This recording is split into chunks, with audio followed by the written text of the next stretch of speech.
Buenos Buenos días, días, licenciado. Cristel, Buenos días, licenciado. André. Buenos días. Bueno, no sé cuál es la condición de ustedes, pero el día de hoy yo me alegro que pasamos clases virtuales, porque si estuviésemos pasando clases presenciales, seguramente que la gran mayoría de ustedes no hubiera llegado al aula y hubiéramos tenido que suspender la clase. Pero bueno, esas son las ventajas, pero también tiene desventajas esta formación a distancia.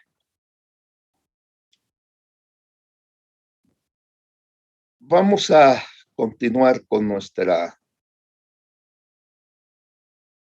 materia de que estábamos terminando prácticamente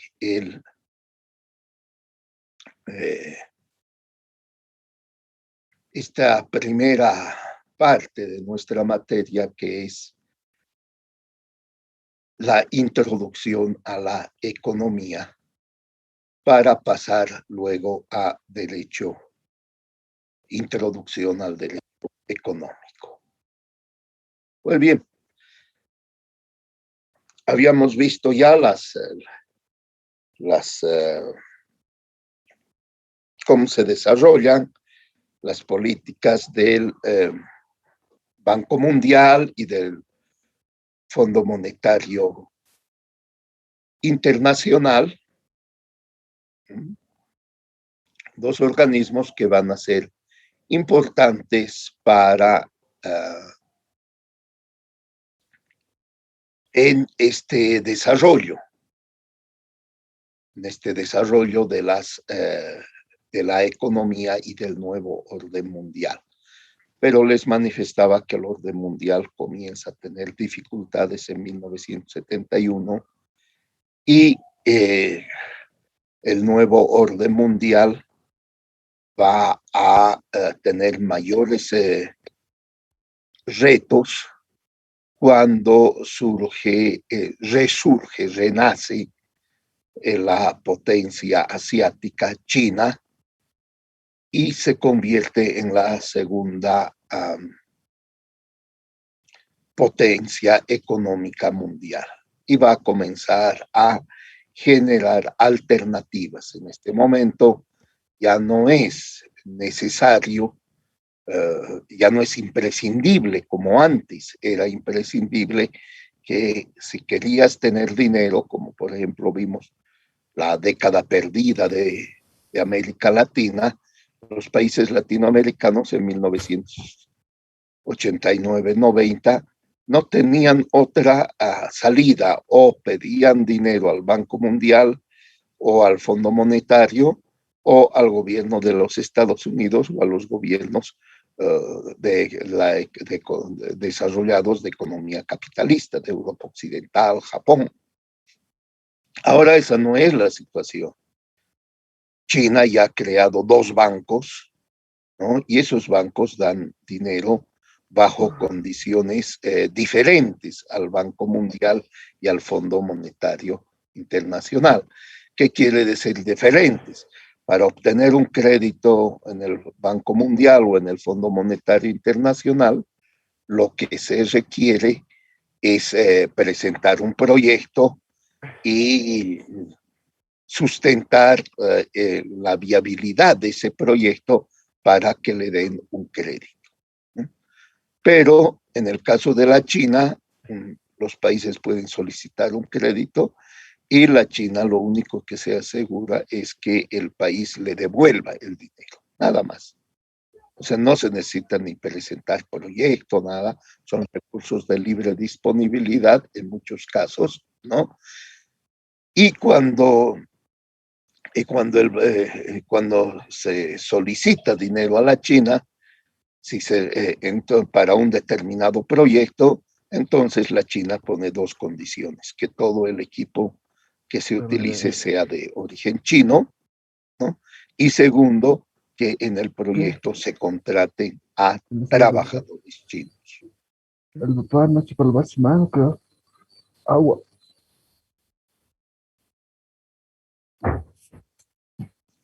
Alejo Gutiérrez, ¿puedes apagar tu micrófono, por favor? Pues bien, entonces señalaba que la China, cuando da créditos para un determinado proyecto, ¿no? Por ejemplo, en Bolivia, el gobierno boliviano ha pedido créditos para la construcción de carreteras, entonces los chinos obligan a que Bolivia para la construcción de carreteras lo que haga es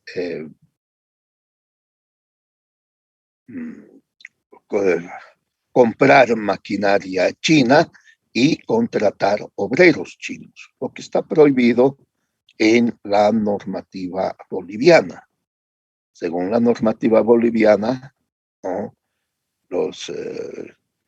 Las empresas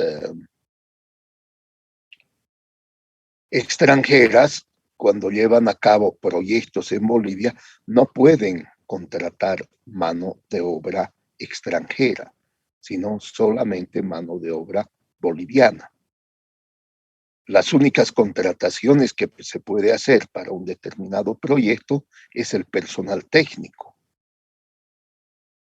¿no?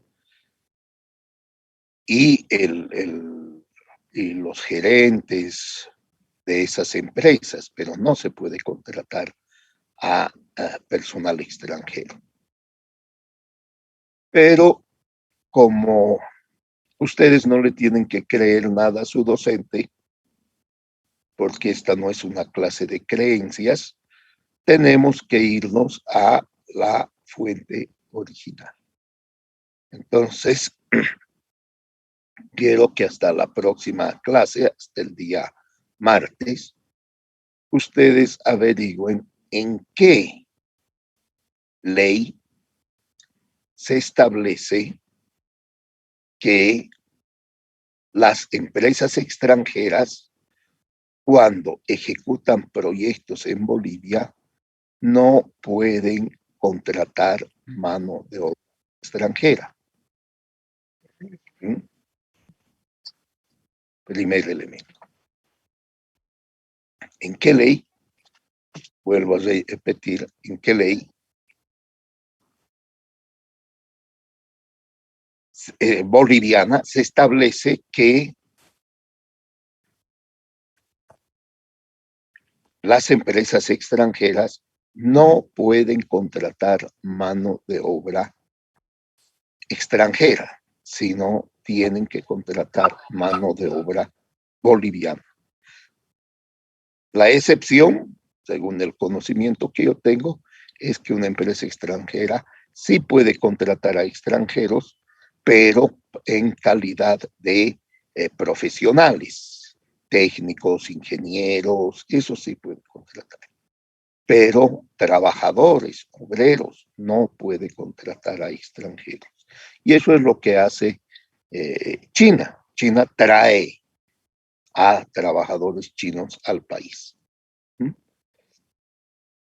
Pues bien, ese es un elemento de este nuevo orden mundial que se está estableciendo, ¿no? Donde el Banco Mundial y el Fondo Monetario ya no tienen el monopolio, ni los países capitalistas desarrollados de Occidente y Japón no tienen el monopolio de dar créditos a los países en desarrollo. Ahora la China es una de las fuentes que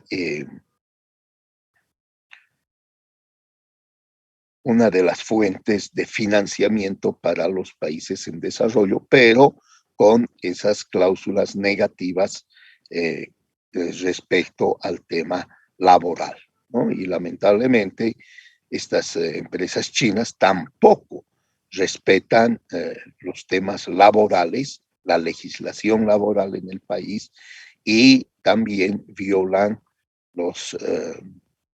las leyes del medio ambiente, ¿no? Los chinos se han dedicado, por ejemplo, a cazar en Bolivia, algo que está prohibido. Han comenzado a cazar grandes felinos, ¿no? Porque creen que tienen atributos y esto está diezmando a la fauna silvestre de Bolivia, ¿no? Están matando leopardos, están matando, ¿cómo se llaman estos otros? Ay, mi amigo Alzheimer ya me está visitando. Leopardos, pumas, todo los que son los grandes felinos están cazando, y vuelvo a señalar, esto es ilegal. En Bolivia no se los puede matar a los grandes felinos. Pues bien, entonces ese es el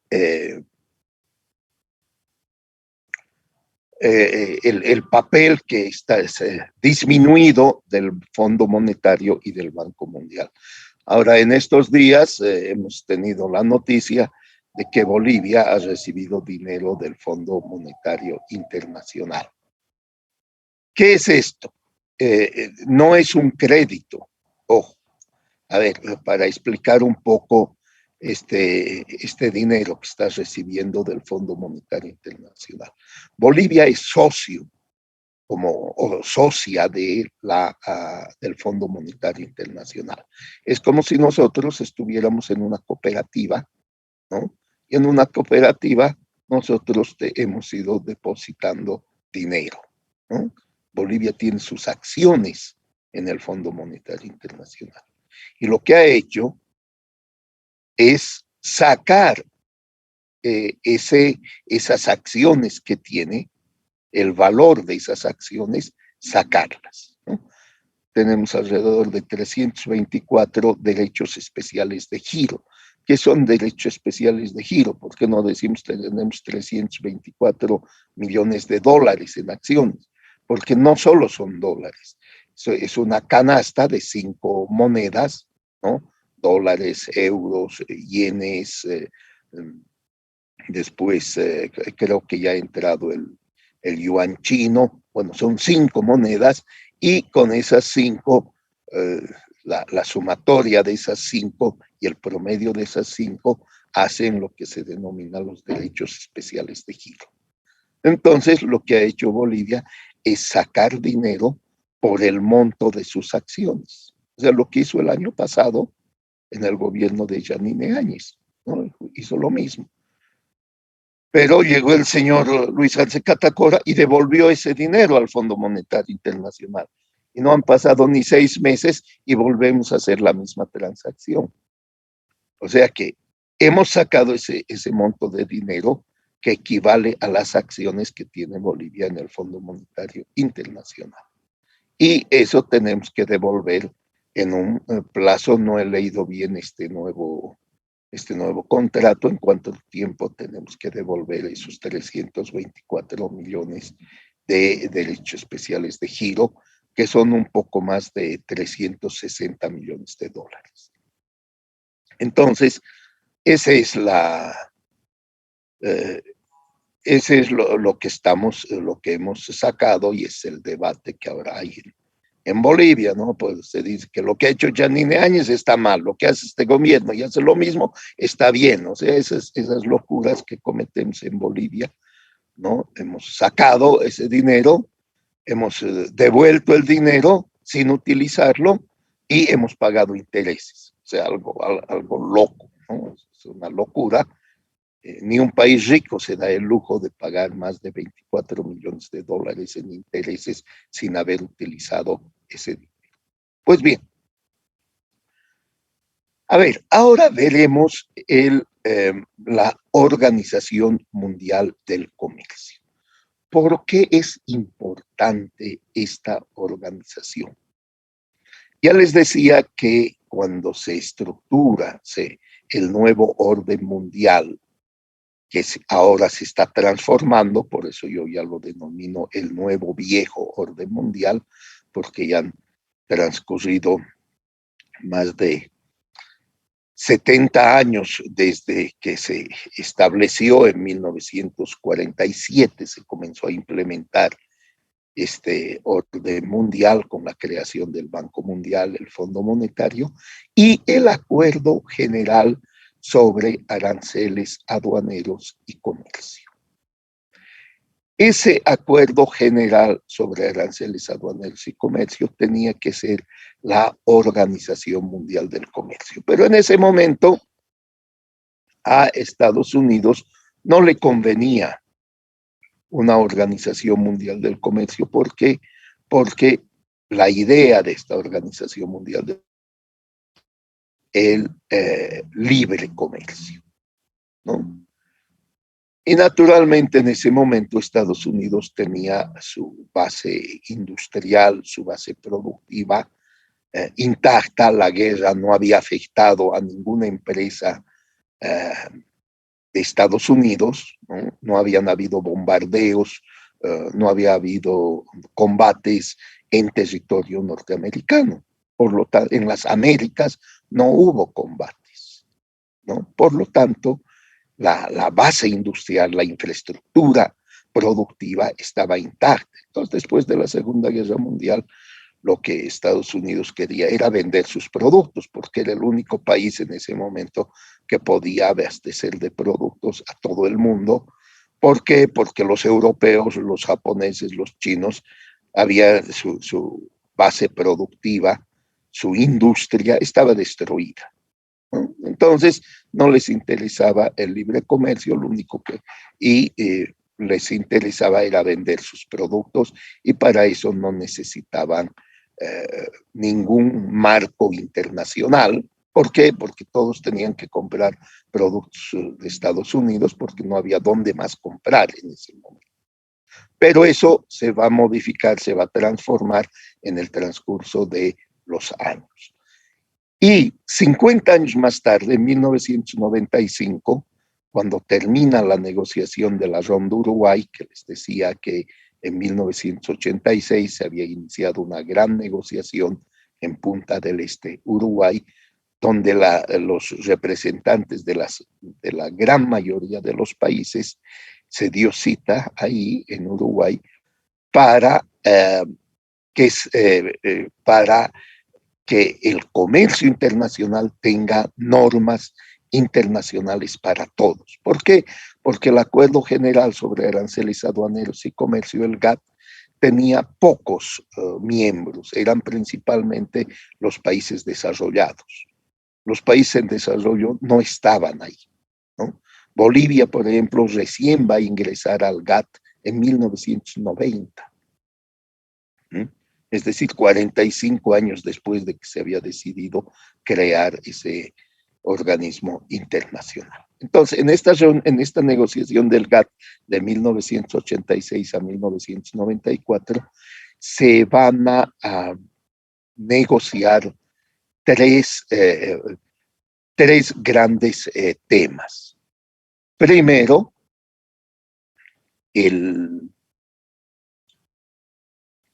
la liberalización del comercio, es decir, que todos los países se comprometan a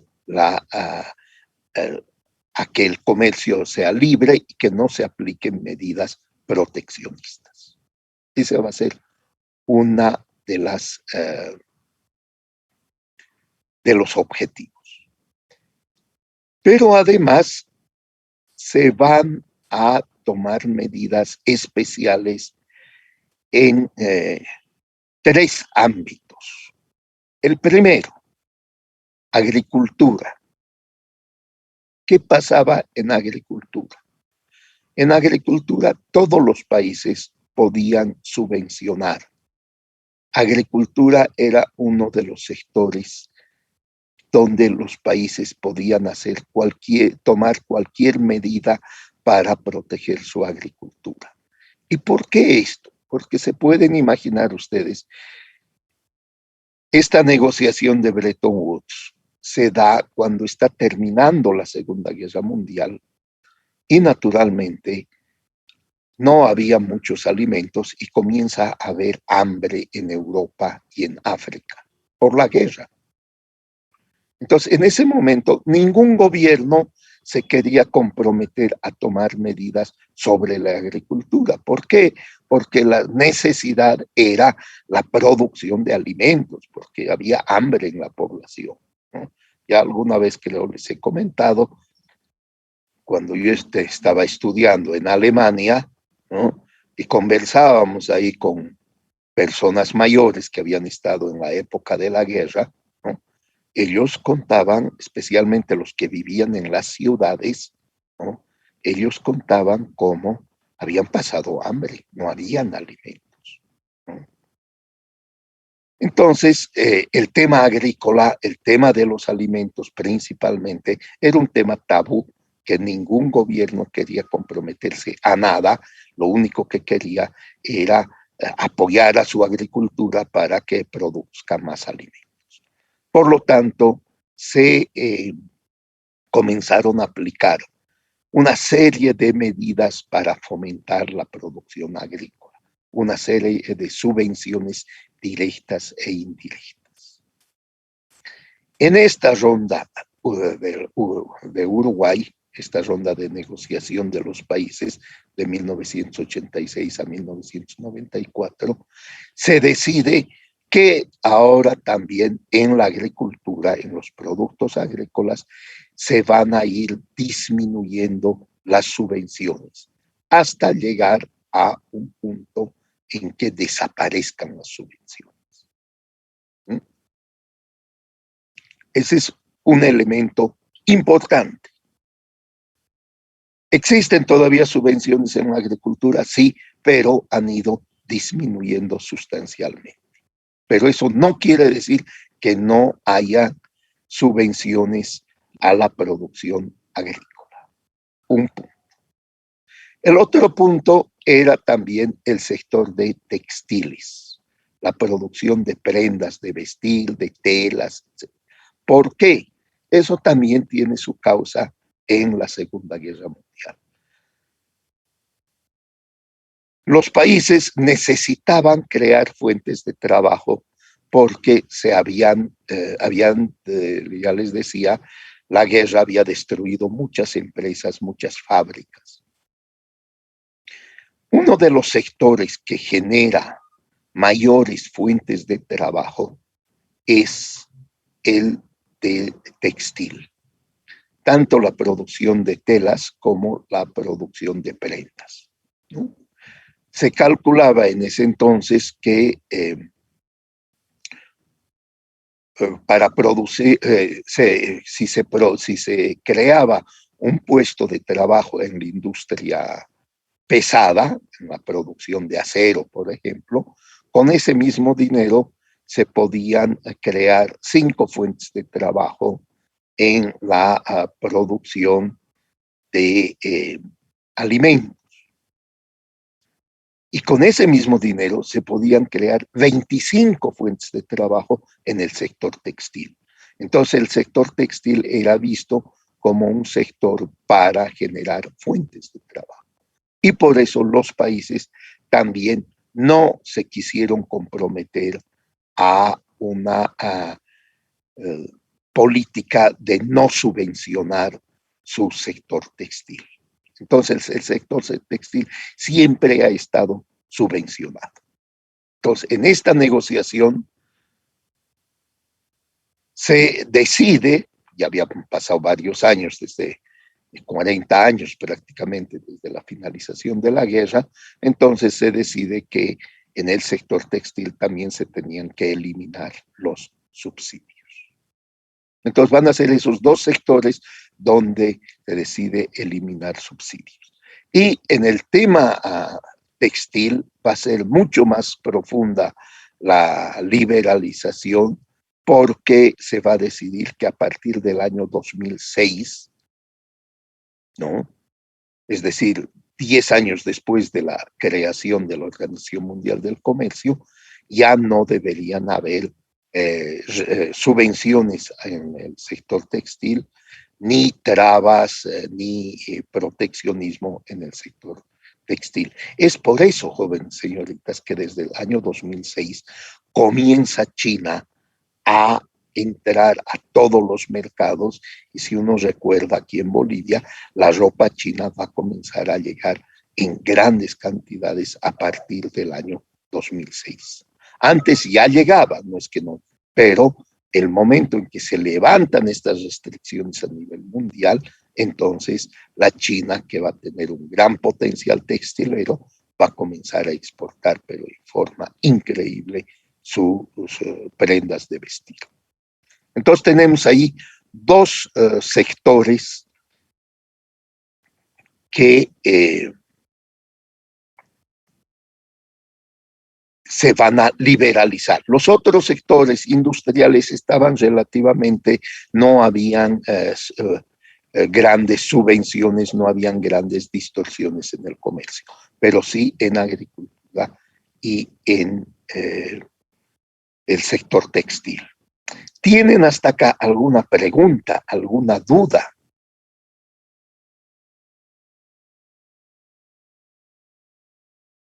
¿Alguna crítica?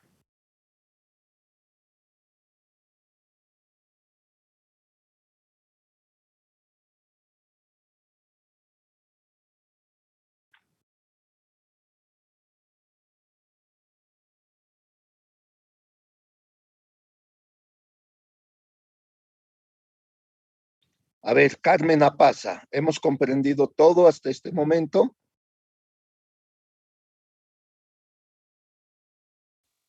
Sí, licenciado. Raúl Miranda, ¿está todo claro hasta este momento?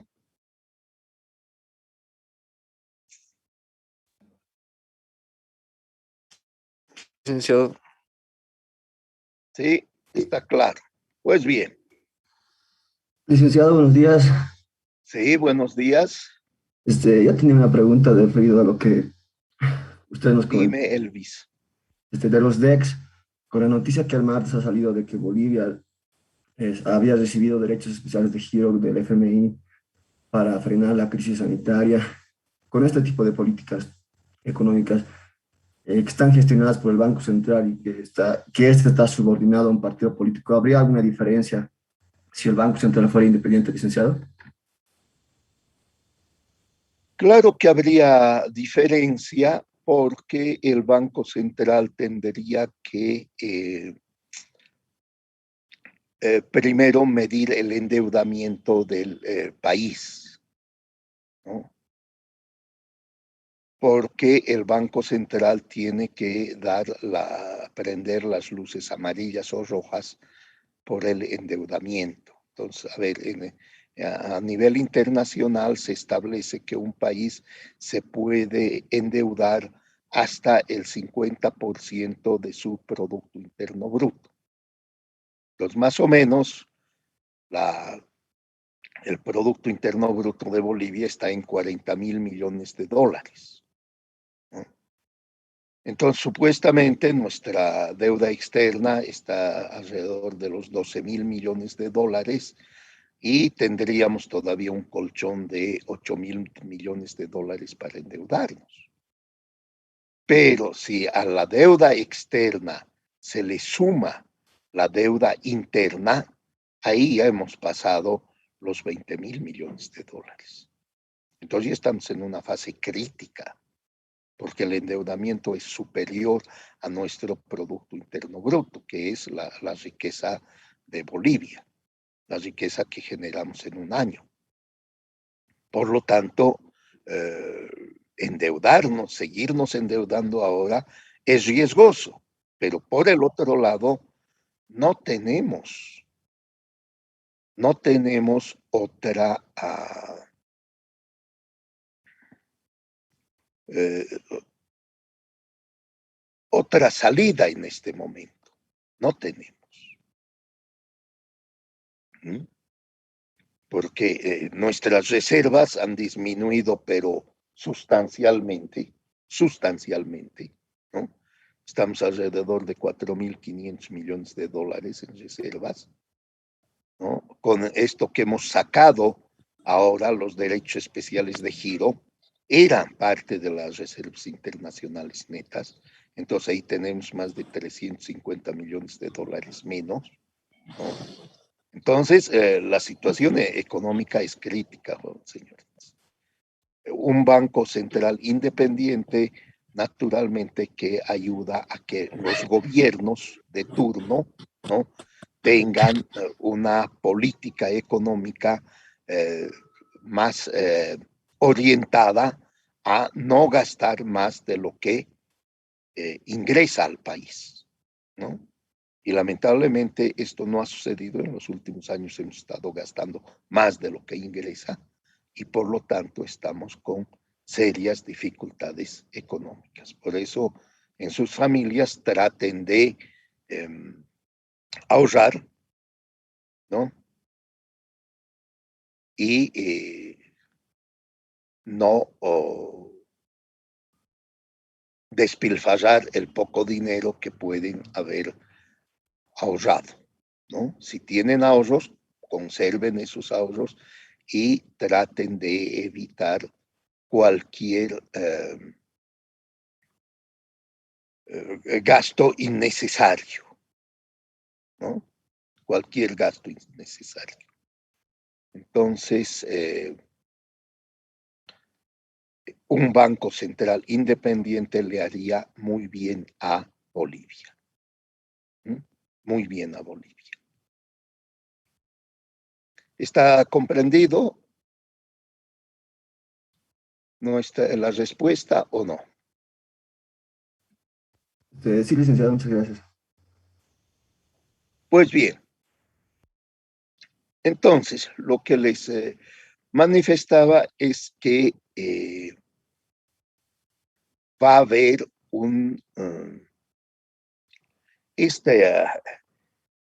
esta organización del comercio va a tener esas, va a lograr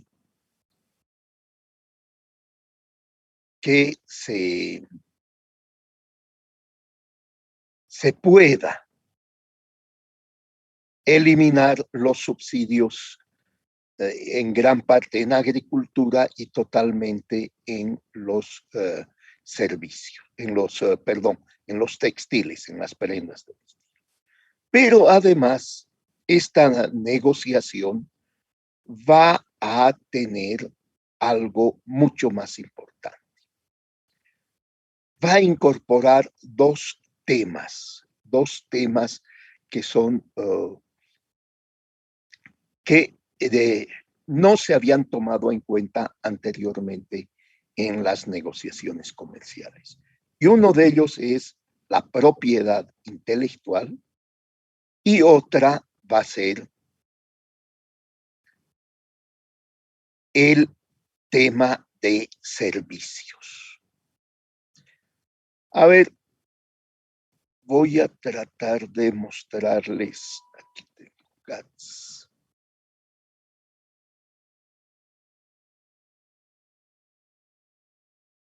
Voy a compartirles la pantalla para que puedan ver ustedes el acuerdo que se negocia, que es el Acuerdo General sobre el Comercio de Servicios.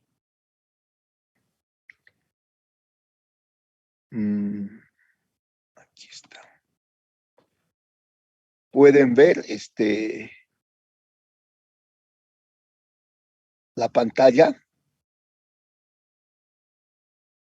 Sí, licenciado. Pues bien, vamos a ver de este acuerdo algunas disposiciones, las más importantes, especialmente el alcance y la definición. Ahora, comercio de servicios. Alcance y definición es la primera parte, la segunda, obligaciones y disciplinas generales. Después, compromisos específicos, liberalización progresiva y disposiciones institucionales. Esos son, y finalmente disposiciones finales, bueno, ¿ya? Este acuerdo ¿Por qué es importante, jóvenes señoritas? Porque generalmente cuando se habla de comercio, estamos hablando de mercancías, de productos, de bienes materiales. Pero no se había considerado el tema de servicios, aunque el tema de servicios no es nuevo. El tema de servicios es tan antiguo como el comercio. El momento en que se comienza a comercializar productos, mercancías, bienes materiales, aparece el comercio, los servicios. ¿Por qué? Porque, por ejemplo, la famosa ruta de la seda, para llevar la seda de China, que es una mercancía la seda, a Europa, se tenía que utilizar el servicio de transporte. Para financiar toda llevar la seda de China a Europa, algunos comerciantes adquirían crédito. Esos son servicios, lo que ahora conocemos como servicios financieros. O sea que los servicios han estado presentes desde el momento que hay comercio de bienes, de mercancías, pero que no se les ha tomado en cuenta. Pues bien, entonces, ¿qué es lo importante de este acuerdo general? Primero, en la parte introductoria señala que la primera oración, los miembros, los países, ¿no?, reconocen la importancia cada vez mayor del comercio de servicios para el crecimiento y el desarrollo de la economía mundial. O sea, los servicios son muy importantes. Y el segundo párrafo es claro, porque señala que se debe establecer un marco multilateral de principios y normas para el comercio de servicios. O sea, hasta 1995, jóvenes señoritas, no había un marco multilateral, un compromiso de los países. Habían compromisos sectoriales. Por ejemplo, en el tema de transporte aéreo, había un organismo, que hay todavía el organismo, que es la IATA. La IATA, que es el organismo internacional que regula el transporte aéreo, pero solamente el transporte aéreo de pasajeros y de carga, nada más. Pero este acuerdo general sobre el comercio de servicios trata de ser el paraguas jurídico para todos los servicios, no solo para transporte, para los temas financieros, telecomunicaciones, de turismo, etcétera.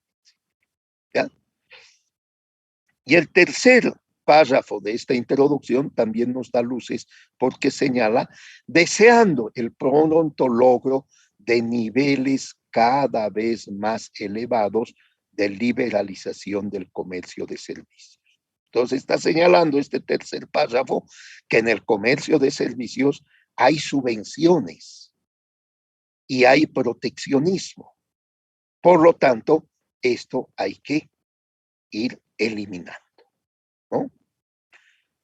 El cuarto párrafo de esta introducción al acuerdo señala que reconoce el derecho de los países a reglamentar el suministro de servicios en su territorio y a establecer nuevas reglamentaciones al respecto, ¿no?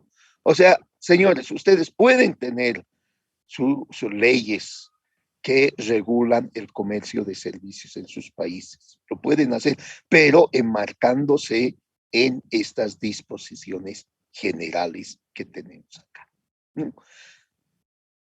Y el siguiente párrafo reconoce la participación creciente de los países en desarrollo en el comercio de servicios y la expansión de sus exportaciones. ¿Ya? Pues bien. Entonces, esta introducción nos está señalando cuál es la situación del comercio de servicios. Primero, es importante en todas las economías. Segundo, que no hay ninguna reglamentación, ninguna norma internacional que abarca a todos los servicios. Tercero, que hay mucho proteccionismo y subvenciones en el comercio de servicios por los países y que esto se debe ir desmontando. Y cuarto, los países pueden y deben tener una normativa propia, pero respetando las normas que se han negociado en la Ronda Uruguay. Y finalmente, que los países pobres, hay que apoyar a los países pobres para que puedan desarrollar sus servicios, ¿no? A ver, ahora, alcance y definición, ¿no? Aquí yo he hecho un pequeño texto que les voy a mostrar. ¿Dónde está?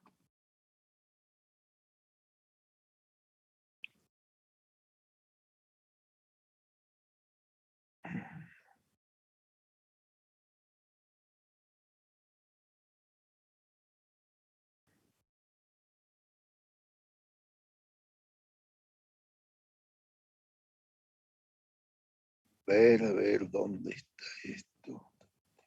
Aquí está. Un poco para que comprendan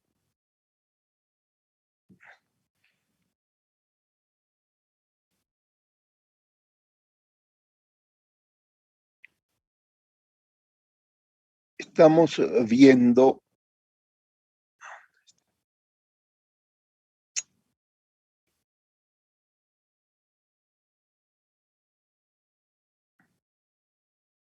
cómo lo...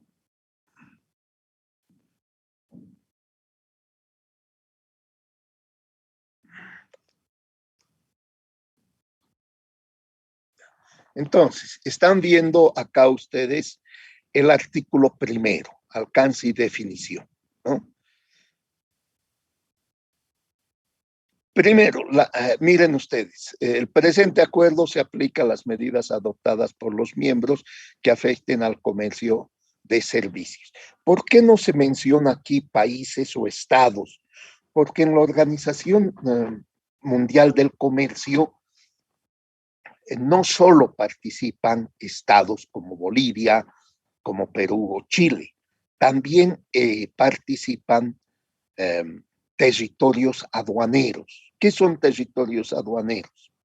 Son territorios que pueden estar dentro de un estado, pero que tienen otra legislación. Les voy a dar un ejemplo concreto. China. China es un estado y forma parte desde el año 2001 de la Organización Mundial del Comercio. Pero antes de que China ingrese a la Organización Mundial del Comercio, una parte de su territorio, que es Hong Kong, ¿no? Es una ciudad, Hong Kong se convirtió en miembro de la Organización Mundial del Comercio. Hong Kong no es un estado, es un territorio aduanero. Cuando China ingresa a la Organización Mundial del Comercio, ingresa como un otro miembro. Entonces, en la Organización Mundial del Comercio hay una representación de China y hay otra representación de Hong Kong. Por eso no se menciona aquí los estados o los países, ¿no? Sino los miembros. Y los miembros son territorios aduaneros. ¿Ya? Pues bien, entonces, ese primer elemento. Segundo, dice, a los efectos del presente acuerdo, se define el comercio de servicios como el suministro de servicios.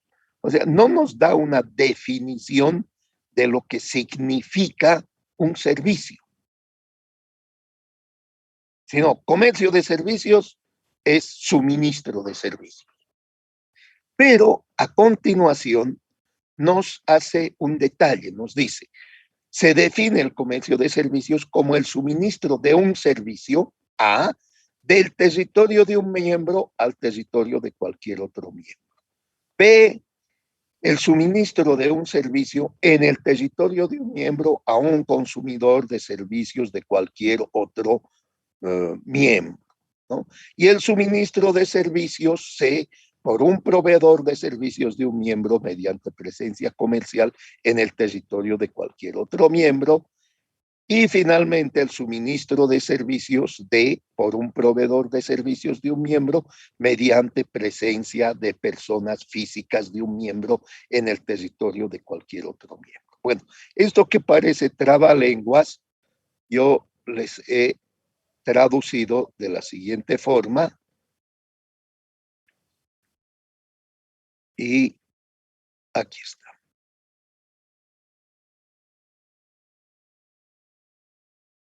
Voy a aumentar. ¿Pueden ver este texto?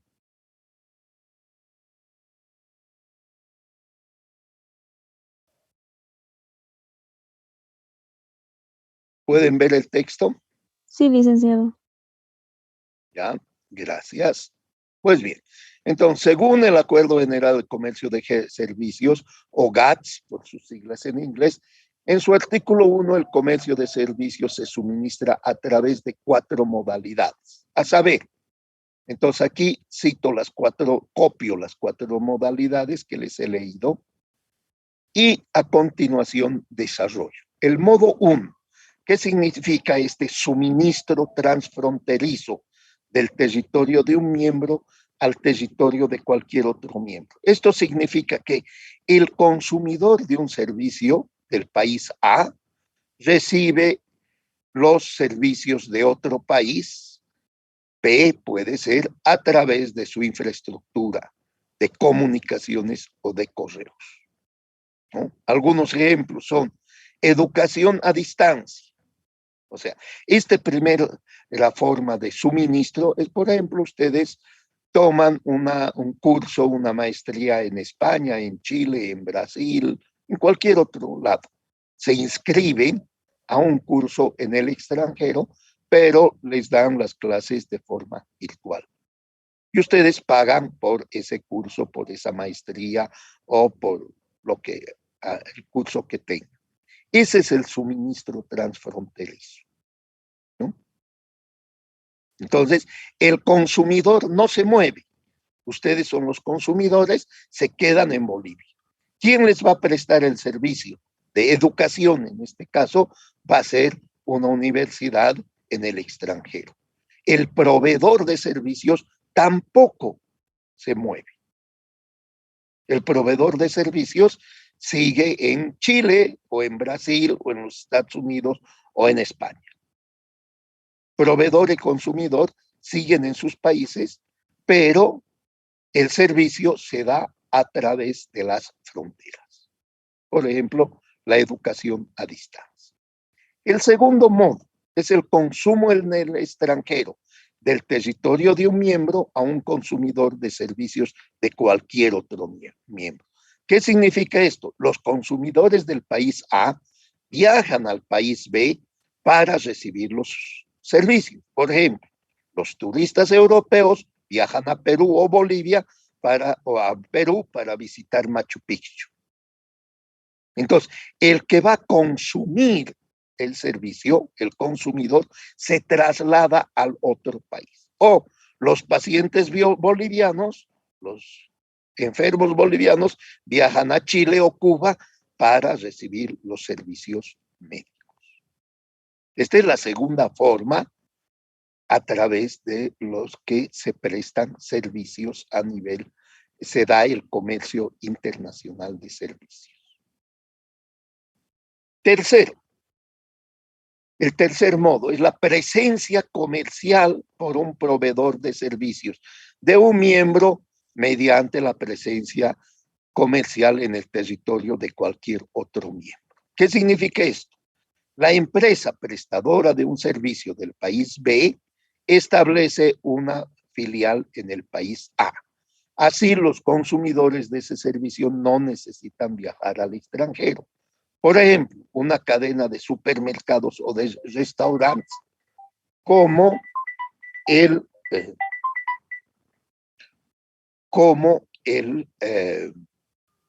caso de una cadena de supermercados o de restaurantes. ¿Qué significa esto? Por ejemplo, en Bolivia tenemos la las hamburguesas, Burger, ¿no? Burger King. Antes teníamos McDonald's, se ha ido la McDonald's, Burger King. Entonces, la empresa Burger King, que es norteamericana, ¿qué hace? No va a esperar que los bolivianos viajen a Estados Unidos para consumir su producto. Entonces, lo que hace esta empresa es pone una filial en el país, ¿ya? Pone una filial en el país y presta ese servicio de restaurante. O un banco extranjero, viene a Bolivia y pone una filial. Entonces, de esa forma, la empresa está prestando servicios. O sea, el consumidor boliviano no sale de Bolivia, pero sí el prestador de servicios. La empresa extranjera que presta servicios viene a Bolivia, pone su filial en Bolivia. Ese es el modo 3 de prestación de servicios. ¿Ya? Y el modo 4 de servicios es movimiento de personas físicas por un proveedor de servicios de un miembro mediante la presencia de personas físicas de un miembro en el territorio de cualquier otro miembro. ¿Qué significa esto? A una persona o grupo de personas o de trabajadores de una empresa del país B se trasladan al país A para prestar servicios en ese territorio. Por ejemplo, lo que les estaba mencionando hace un momento sobre los créditos que da China condicionados a los países, ¿no? Una empresa constructora de carreteras chinas se adjudica una obra en Bolivia y envía a ingenieros y trabajadores chinos a territorio boliviano. ¿Ya? Entonces, según la ley boliviana, ¿no?, que ustedes van a leer, la ley general del trabajo, solamente los chinos deberían enviar ingenieros y los trabajadores deberían ser bolivianos. Pero no, ellos envían trabajadores chinos también. Entonces, esa forma, la llegada a Bolivia de ingenieros chinos, de trabajadores chinos, ese es movimiento de personas físicas, es la prestación, ¿no?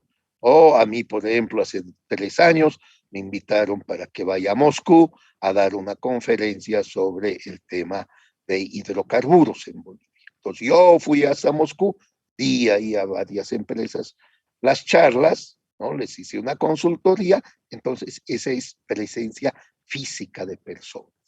El que presta el servicio viaja al territorio de donde quieren consumir ese servicio. Estas son las 4 formas en las cuales aparece el comercio de servicios. ¿Está comprendido esto o tienen preguntas, tienen dudas al respecto?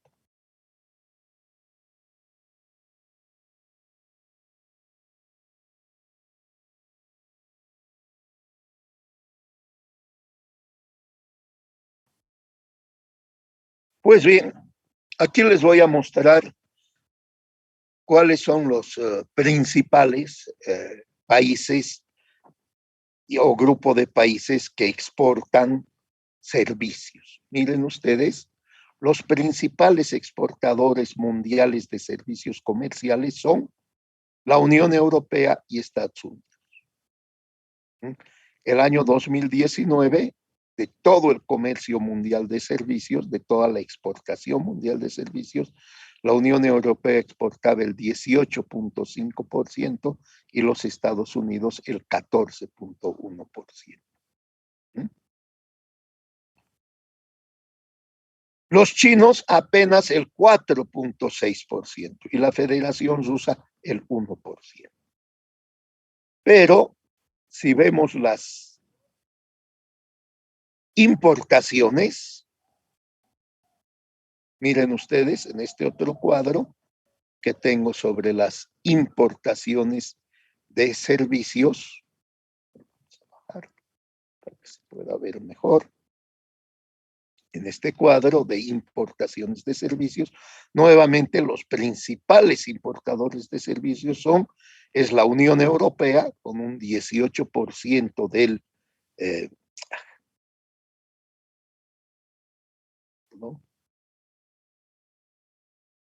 18% de la importación de servicios a nivel mundial. En segundo lugar está Estados Unidos con 10%, y en tercer lugar la República Popular China con el 9%. Esos son los principales países importadores de servicios. Pues bien,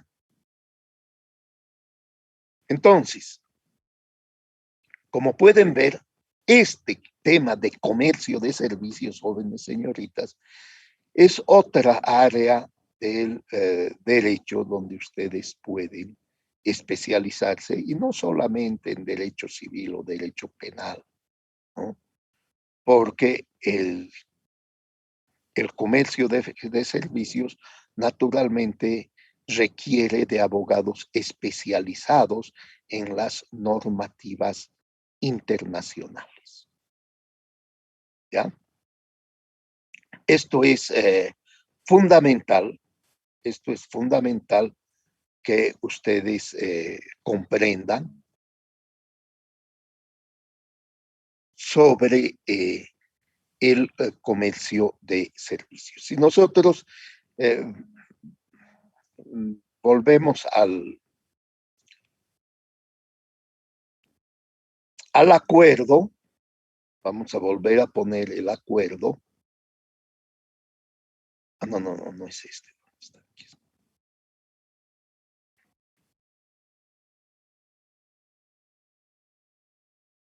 Y vamos a volver al índice. En el acuerdo podemos ver nosotros que hay en la parte 3 compromisos específicos. ¿Por qué compromisos específicos? ¿Cómo se ha negociado este acuerdo? Para que ustedes vayan entrando un poco en conocimiento de la negociación internacional. ¿Cómo se negocian acuerdos internacionales? Hay una práctica en las negociaciones internacionales que se denomina la negociación de listas positivas o negociación de listas negativas. ¿Qué significa esto? La negociación de listas positivas significa que vamos a negociar y todo lo que anotemos en la lista, todos los temas que anotemos en esa lista van a estar cubiertos por el acuerdo final. Mientras que la negociación de listas negativas significa todo lo que anotemos en la lista negativa no va a estar comprendido en el acuerdo final. Entonces son dos modalidades de negociación internacional. Esta negociación del comercio de servicios se llevó a cabo sobre la base de las listas positivas, que significa que cada país negoció con los otros países qué sectores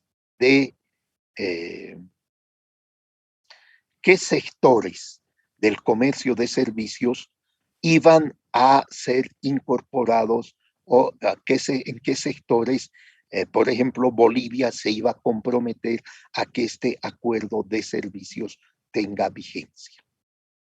¿Ya? Entonces, solamente el acuerdo de servicios, por ejemplo, para Bolivia, tiene vigencia en los siguientes sectores. En el sector financiero, en el sector de telecomunicaciones, en el sector de agencias de viajes, en el sector de restaurantes y en el sector de servicios de entretenimiento. Esos son los 5 sectores en los cuales Bolivia se ha comprometido a que este acuerdo tenga vigencia. En los otros acuerdos no. Por ejemplo, en el transporte terrestre no rige este acuerdo. En transporte terrestre, Bolivia todavía puede tomar cualquier medida. Puede restringir, puede proteger, puede subvencionar. Por ejemplo, ustedes ven, no hay camiones, ¿no? o trailers que transporten mercancías a Bolivia. Todo el transporte de mercancías de ingreso y de salida de Bolivia son nacionales. ¿Por qué? Porque Bolivia no se ha comprometido en materia de transporte terrestre de mercancías.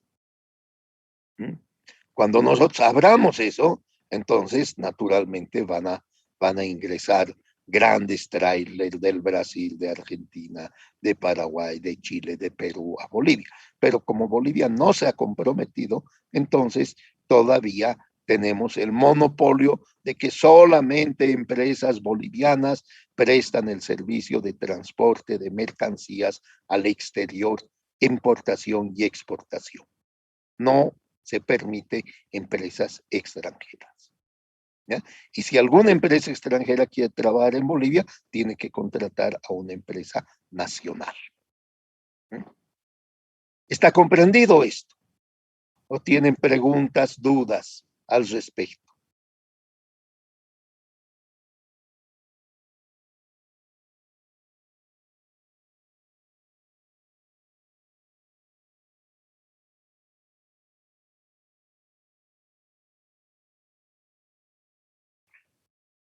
Pues bien, dicen que el que calla otorga. A ver, Enrique Choque. Doctor, quisiera hacerle un comentario Sí. de las empresas chinas. Cuando hacen contratación, dice usted que vienen también obreros chinos. Aquí no sería importante también, porque yo vi en una empresa china, Sinopec, que saben traer empleados chinos, pero a lo que se ve en el campamento, ellos no saben hacer nada y supongo que igual se les paga porque saben estar paseando. Sabe estar gente ahí caminando, no sé, ver que saben estar trabajando. Y eso no sería bueno hacer un examen de competencia o algo, porque la gente nacional sabe estar en las líneas trabajando duro. Una consulta. ¿En qué está esta empresa china? ¿Qué actividad desarrolla, Enrique? En exploración petrolera, licenciado. Vale. Bueno, en exploración petrolera se permite que la empresa traiga ingenieros petroleros, ingenieros en hidrocarburos, ¿no? Eso sí, pero los trabajadores, los que van a abrir la trocha para que entren los equipos, para que se hagan las perforaciones, todo eso deberían ser bolivianos, ¿no? Pero eso ustedes me van a confirmar hasta el próximo martes, cuando copien y me envíen la copia de los artículos donde establece la Ley General del Trabajo que no puede ir mano de obra del extranjero. ¿Ah? Pues bien, este es uno de los temas, o sea, uno de los nuevos acuerdos que van a surgir a nivel internacional, es decir, regular el comercio de servicios a nivel internacional. ¿Cuál es el objetivo? Que el comercio de servicios sea igual que el comercio de mercancías, donde no hayan trabas, no se distorsione el comercio subvencionando, ¿no? Y que ahí se compita de forma justa, ¿no? Y que los países no pongan trabas al comercio de servicios.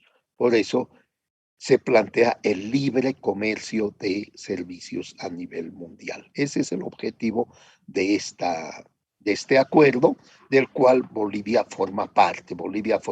Se ha incorporado, es uno de los países fundadores de la Organización Mundial del Comercio, ingresó en septiembre de 1995, ¿no? A través de una ley de la República, y por lo tanto tiene que cumplir estos acuerdos, pero como les dije, solamente en los sectores en los que Bolivia ha elegido y se ha comprometido.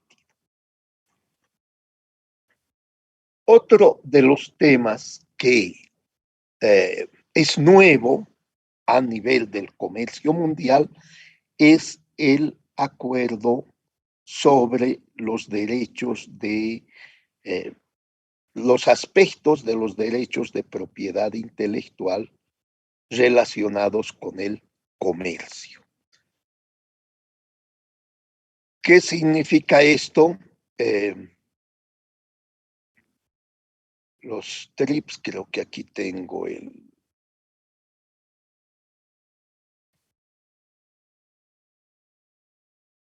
Aquí tengo el acuerdo sobre los aspectos de los derechos de propiedad intelectual relacionados con el comercio. Voy a compartir en pantalla y me van a decir si pueden ver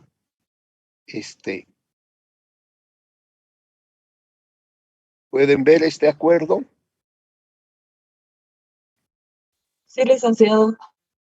Gracias. Entonces, primero, disposiciones generales. Segundo, normas relativas a la existencia, alcance y ejercicios de los derechos de propiedad intelectual. Observancia de los derechos de propiedad. La parte cuarta es adquisición y mantenimiento de los derechos de propiedad intelectual y procedimientos contradictorios relacionados. Quinto, prevención y solución de diferencias. Sexto, disposiciones transitorias. Y séptimo, disposiciones institucionales. A ver, un poco de historia para que comprendan por qué en la Organización Mundial del Comercio se ha negociado un acuerdo sobre aspectos de los derechos de propiedad intelectual relacionados con el comercio. Sí existe una Organización Mundial de Propiedad Intelectual. En esa Organización Mundial de Propiedad Intelectual hay acuerdos sobre propiedad industrial, sobre derechos de autor, sobre marcas, sobre patentes, etcétera, etcétera. Entonces, ¿por qué en la Organización Mundial del Comercio se ocupan de la propiedad intelectual si hay una Organización Mundial de Propiedad Intelectual? Parece ser contradictorio o parece que la Organización Mundial del Comercio se está metiendo en temas que no le competen.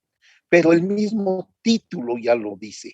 Solamente se refiere a aspectos, no a todos los derechos de propiedad intelectual, sino a aspectos de los derechos de propiedad intelectual relacionados con el comercio. Porque la propiedad intelectual es mucho más amplia de lo que se aborda en este acuerdo. ¿Ya? Y en este acuerdo vamos a ver rápidamente el contenido, o sea, qué áreas abarca este acuerdo. Y aquí en la parte 2, normas relativas a la existencia, alcance y ejercicios de los derechos de propiedad, nos menciona las áreas que abarca. Primero, derecho de autor y derechos conexos. A ver, ¿alguien me puede explicar qué son derechos de autor? ¿Y me puede dar un ejemplo?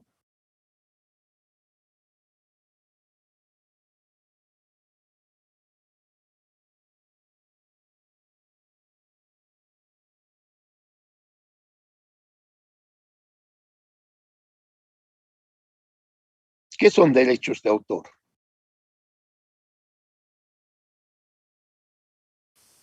A ver, Selman Iriarte, ¿qué te imaginas tú bajo el concepto de derechos de autor?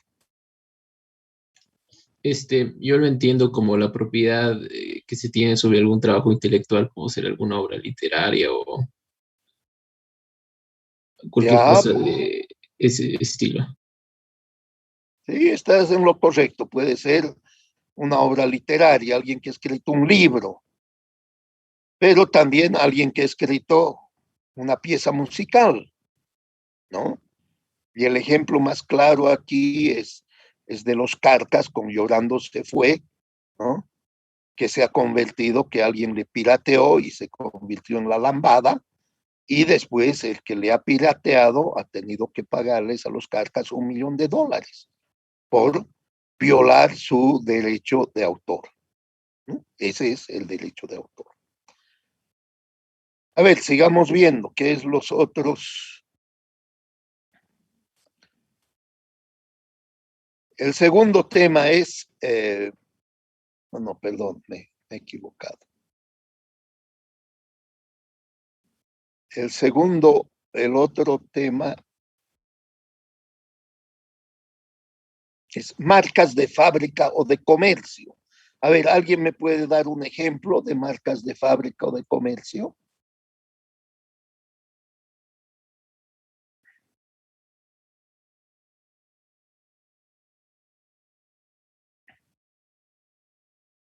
A ver, Nélida Ramos Apaza.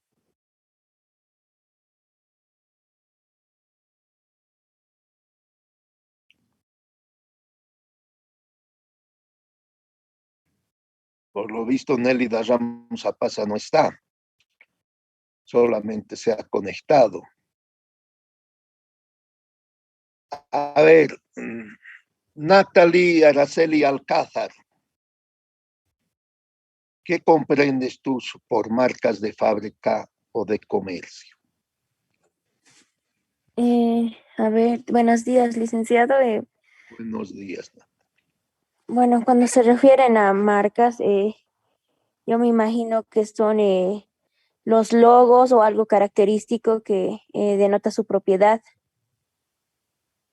No sé si estoy en lo correcto, licenciado, o me estoy Ya, confundiendo. sí, puede ser. A ver, dame una marca de fábrica o de comercio. De fábrica, a ver, tal vez podría ser de Suzuki, tal vez podría ser de Ya, bebidas como Pepsi. ya, exacto. De eso se trata, justamente. O sea, nadie puede poner, si ustedes quieren poner quieren vender refrescos, no pueden ponerle el nombre de Pepsi Cola o Coca-Cola a sus refrescos. ¿Por qué?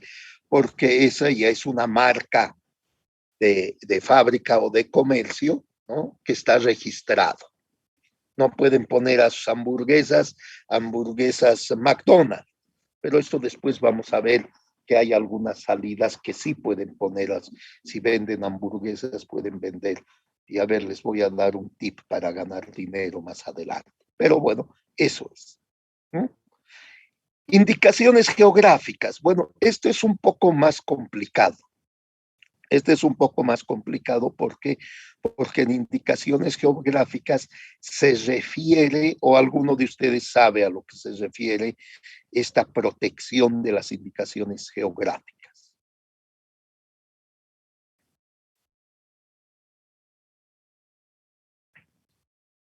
A ver, les voy a dar ejemplos. Por ejemplo, en Bolivia tenemos dos indicaciones geográficas que hemos registrado, ¿no? Uno es la quinoa real.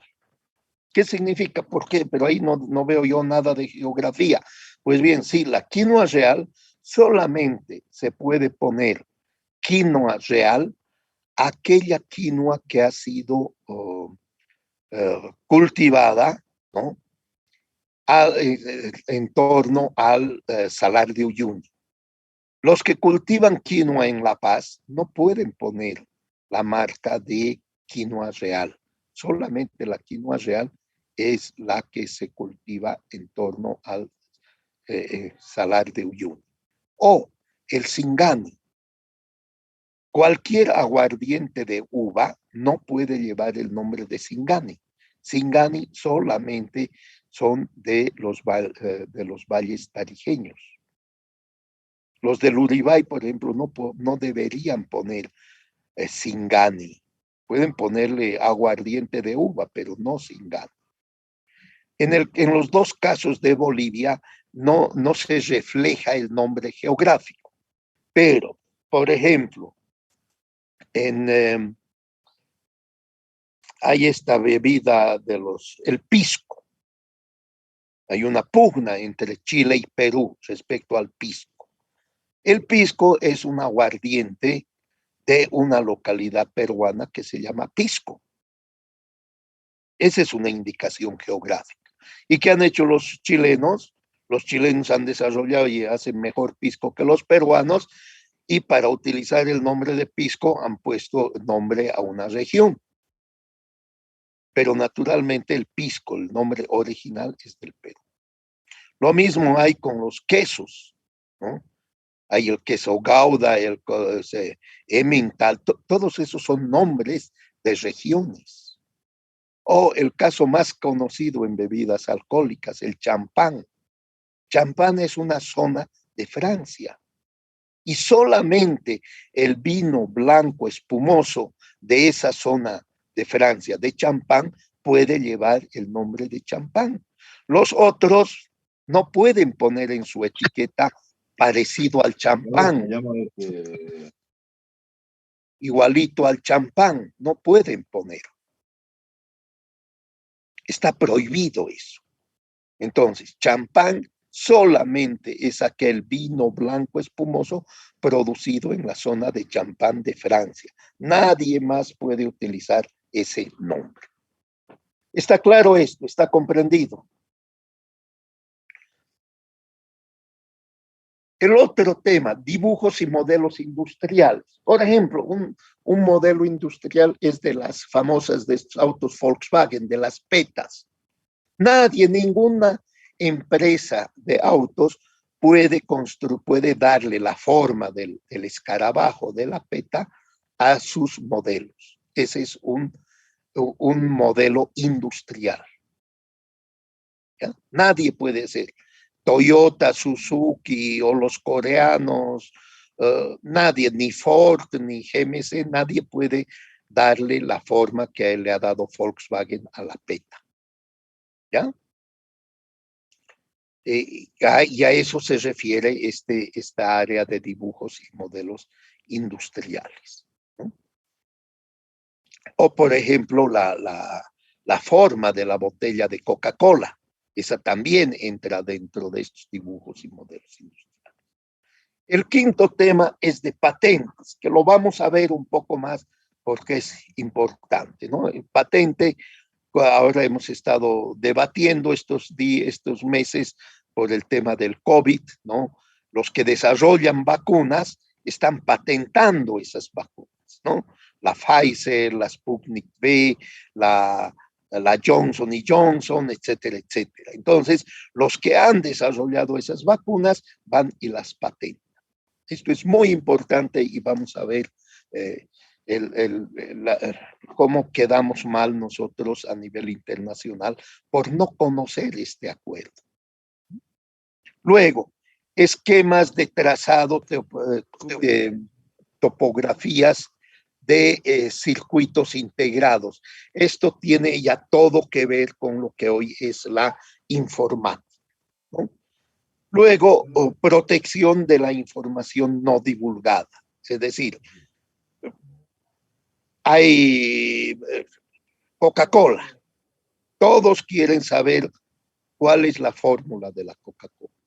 La fórmula de la Coca-Cola está protegida por este punto 7, protección de la información no divulgada. ¿Ya? Pues bien, como ven, jóvenes señoritas, es un mundo, el de la propiedad intelectual relacionada con el comercio. Y yo les digo que los abogados que se dedican a esta área ganan por lo menos 10 veces más dinero que los que se dedican a juicios civiles y penales. Y lamentablemente en Bolivia no tenemos muchos especialistas. Hay muy pocos. Y los pocos que hay ganan cantidad de dinero en materia de propiedad intelectual. Entonces les recomiendo a ustedes que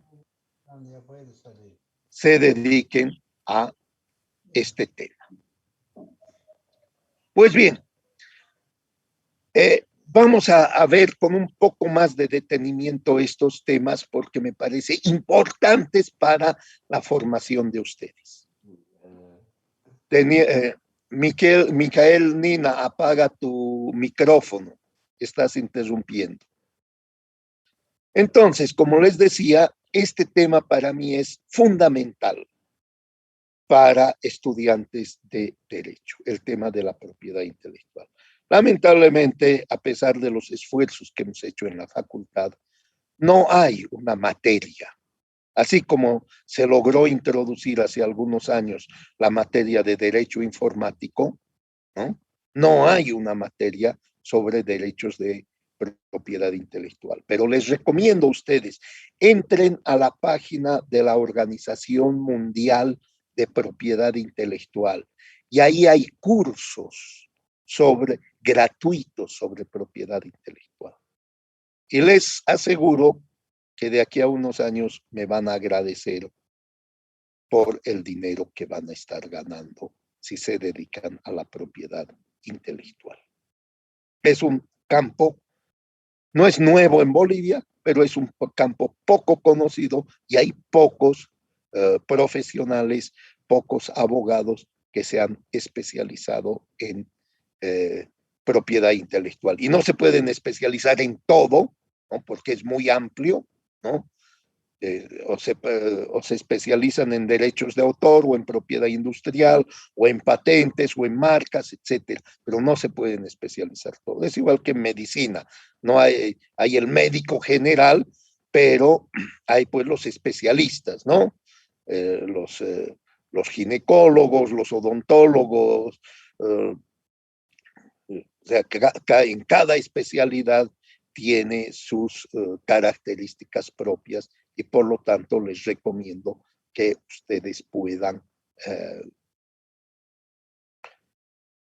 intervenir o dedicarse y especializarse. Y ahí tienen, les vuelvo a reiterar, en la página de la Organización Mundial de Propiedad Intelectual, hay cursos para que ustedes conozcan las diferentes áreas de la propiedad intelectual. Pues bien, nos vamos a quedar acá, faltando 5 minutos para las 9, y vamos a vernos el día martes. Les he dado un trabajo. A ver, Wendy Quispe, ¿qué trabajo de investigación les he dado para la próxima clase?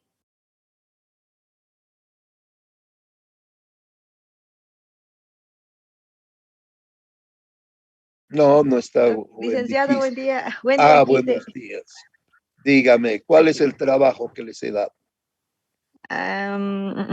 era sobre, aquí está. Era sobre la ley boliviana. ¿Qué ley establece que las empresas extranjeras no puedan contratar mano de obra extranjera? ¿Ya? Pues bien, entonces, hasta el día martes ustedes me van a comentar la ley y el artículo, los artículos respectivos de esa ley. Gracias, que pasen entonces un buen día estudiando y no caminen mucho por los bloqueos. Hasta el día martes. Y cuídense, jóvenes señoritas, el virus sigue, no ha desaparecido. Ojo, especialmente los que no se han vacunado, no pongan en riesgo su vida ni de sus familiares. Que pasen un buen día hasta el día martes.